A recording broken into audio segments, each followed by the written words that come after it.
Hey Bullets YouTube channel. Hurry up, now tell us why you're here.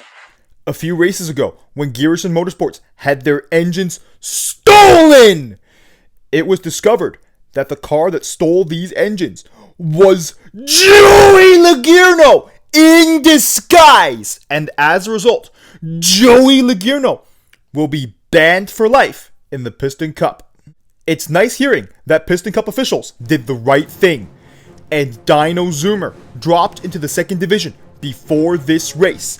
And on his return to the second division, he got a top 5 in the race. Good job, Dino Zoomer. And then Nick Charger had this to say. Dino Zoomer probably got that top 5 because he ignored what you said. And Speedy Comet would be out this race because of a practice crash by Dino Draftski. Why are you listening to the mean cars on your team? And as a result, Dino Draftski will be suspended this race. And then his two bosses, Roger Pancake and Craig Shiftwright, would get into a tire fight as a result. And then Roger Pancake and Craig Shiftwright agree to not let the racers wreck other cars. And they tried to bring Rex Revler back to the team. But Rex Revler rejects rejoining Pancake Shiftwright Racing. And an anonymous Piston Cup fan had this to say about Rex Revler, and Ace Arrowhead will replace Speedy Comet for this race with this look. And Ricky Speedhouse Jr. is out this race because of a qualifying crash. Same with Jamie McCarry, who will be out for 2 races. Now into the starting grid, where Phil Tankson will start at pole position, and his team owner James Garrison start to his outside. And in row 2, we have the 2 number 4 cars of Jack DePost and Kevin Carvick. Row 3 has Bobby Swift and Tony Gasworth, the 2002 Piston Cup champion, to his outside.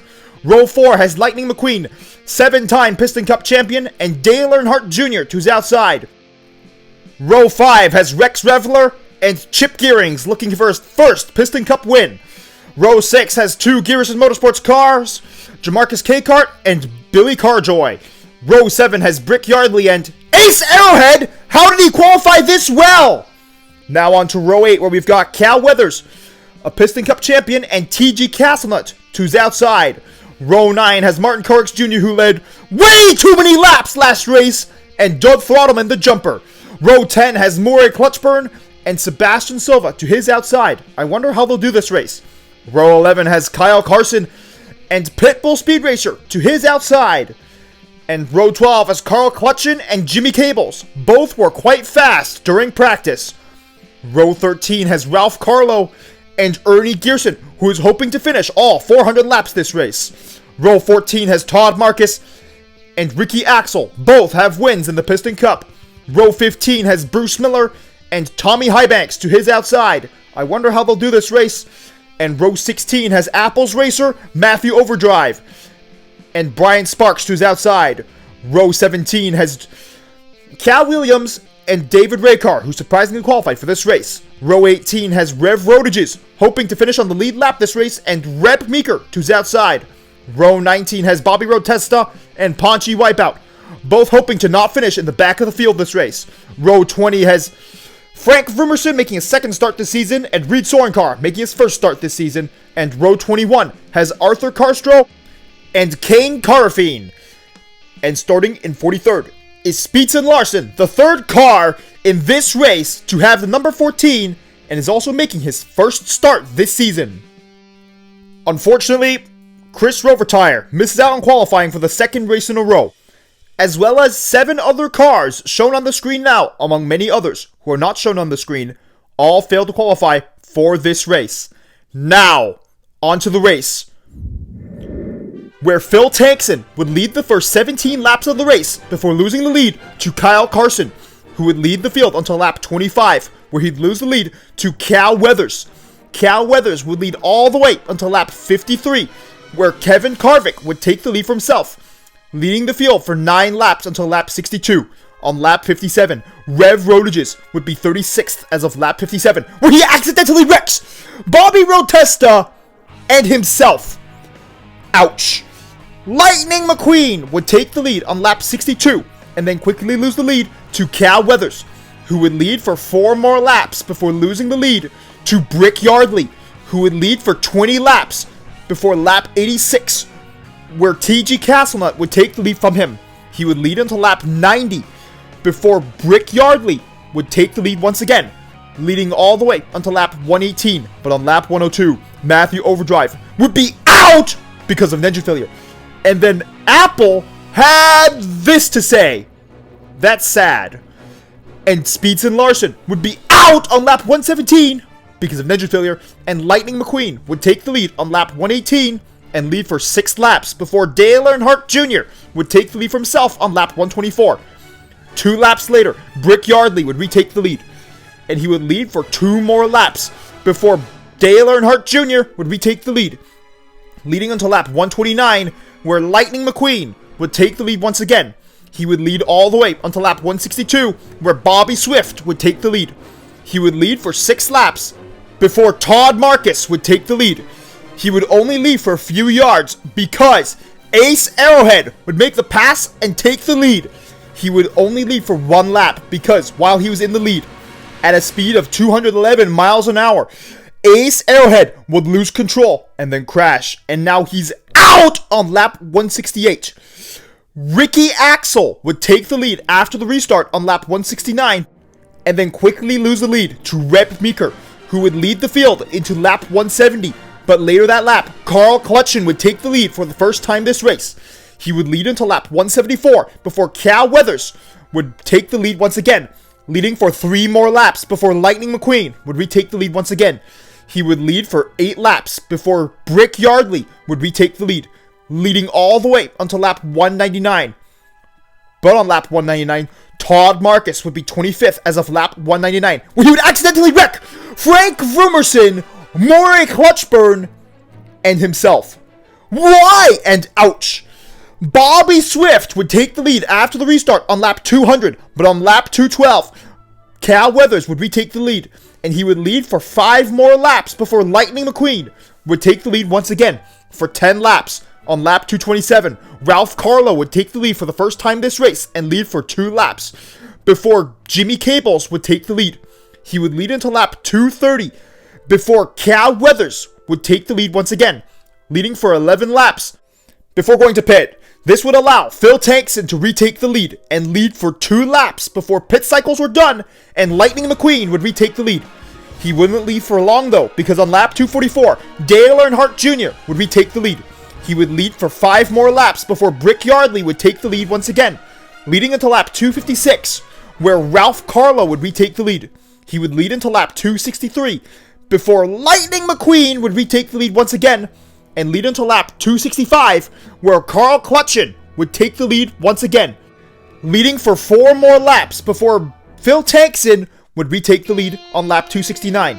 He would lead until lap 272, where Cal Weathers would take the lead once again. He would lead for 12 laps before Don Throttleman would jump over Cal Weathers on lap 284 to take the lead. He wouldn't lead for long though, because a few yards later, Lightning McQueen would retake the lead. Lightning McQueen would only lead for 10 yards because Cal Weathers would retake the lead on lap 284 later during the lap, but on lap 287, Lightning McQueen would be back in the lead. He would lead all the way until lap 303, but unfortunately on that lap, Ernie Gearson would be out because of an engine failure. And then after the restart on lap 304, Ralph Carlo would take the lead, but would quickly lose the lead to Kane Carfine, who would only lead for 1 lap because Ralph Carlo would retake the lead later in lap 304 and lead the field into lap 305, where Reb Meeker would take the lead. But later in lap 305, Bobby Swift would retake the lead. He would lead for 11 laps before losing the lead to Rex Revler, who would sing the Gasket song. But on lap 320, TG Castlenut would retake the lead. He would lead for 4 more laps before Kevin Karvik would take the lead off of pit cycles. But it was a very quick pit cycle because later in lap 324, Lightning McQueen would retake the lead, leading the field into lap 325. A few yards later, Cal Weathers would retake the lead, leading all the way until lap 328, where Jimmy Cables would take the lead. But on lap 343, Brick Yardley would retake the lead. He would lead for just 2 laps because Phil Tankson would make a pass on the inside to take the lead on lap 344. 4 laps later, Ricky Axel would retake the lead off of pit cycles on lap 348. And then, Paunchy Wipeout would take the lead briefly on lap 348.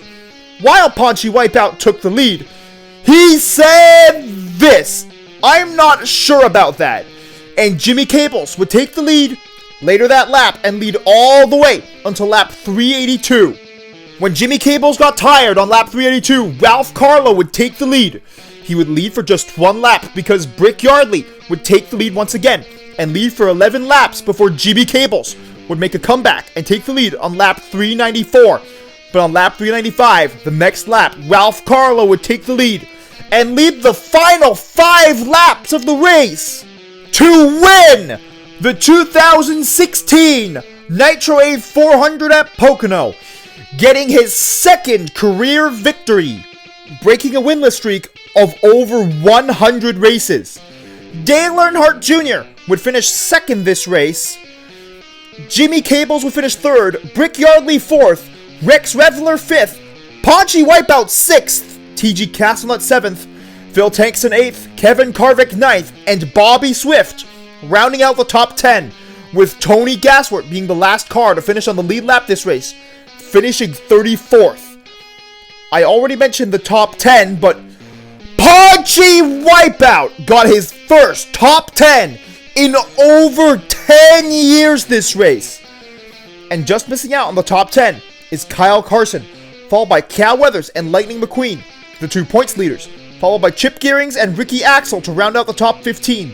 The jumper Doug Throttleman would finish 16th, followed by Pitbull Speed Racer, Carl Clutchin, Martin Carks Jr., and Rep Meeker. Jamarcus K-Cart will finish 21st this race, earning 100 points, followed by James Garrison, David Raycar, who finished in the same position as his number, Jack DePost, Kane Carfine rounding out the top 25, Billy Carjoy, Brian Sparks, Reed Sorencar somehow finishing on the lead lap, Sebastian Silva, Arthur Carstro, Bruce Miller, Cal Williams, Tommy Highbanks, and Tony Gasworth all finishing on the lead lap this race. Unfortunately, Ernie Gearson wrecked out again. Murray Clutchburn finishes 36th this race, but still better than Frank Vermerson and Todd Marcus. I feel bad for the rest of the cars. They couldn't race for very long. And here is the top 20 in points. Lightning McQueen, Cal Weathers, and Bobby Swift, of course, are the top 3, followed by Brick Yardley and Jimmy Cables, rounding out the top 5, with Kevin Carvick and Phil Tankson only 1 point apart from each other. Martin Carx Jr. is currently 8th in points, ahead of James Garrison and Dale Earnhardt Jr., rounding out the top 10. Carl Clutchin is somehow 11th in points right now, followed by Jack DePost and Ricky Axel. TG Castlenut and Doug Throttleman, the jumper, will round out the top 15. With Kurt Buschtire somehow still being in the top 20. He missed the last 3 races! Reb Meeker is currently 18th in points, followed by Rex Revler. Both are having good seasons at the moment.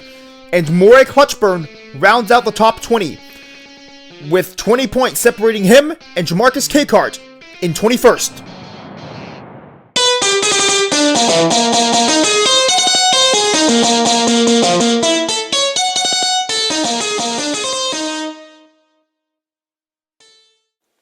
Remember to press the notifications button, which goes ring, ring, ring after you press it. And lightning strikes back, and that's as if you subscribed, of course. And thank you for watching this entire video. This was a pretty normal race in terms of lead changes, especially compared with last week's race, where there were barely any lead changes as a result of the same car leading all but 8 laps.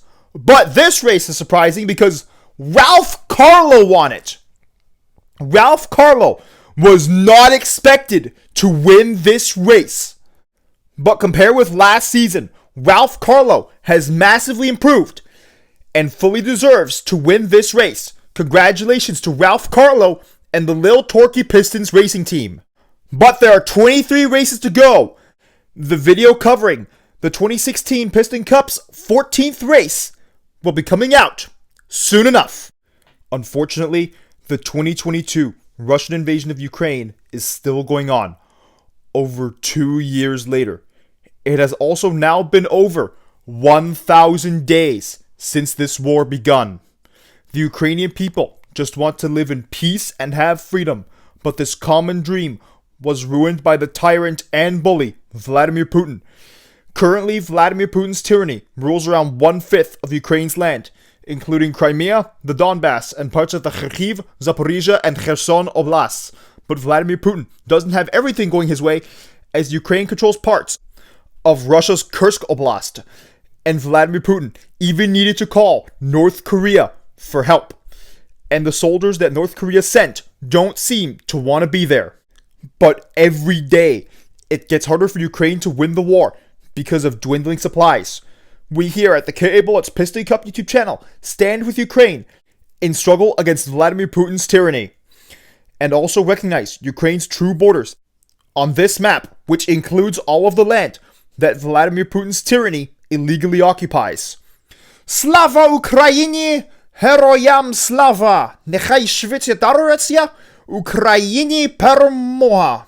Glory to Ukraine! Glory to the heroes! May Ukraine be granted victory very soon.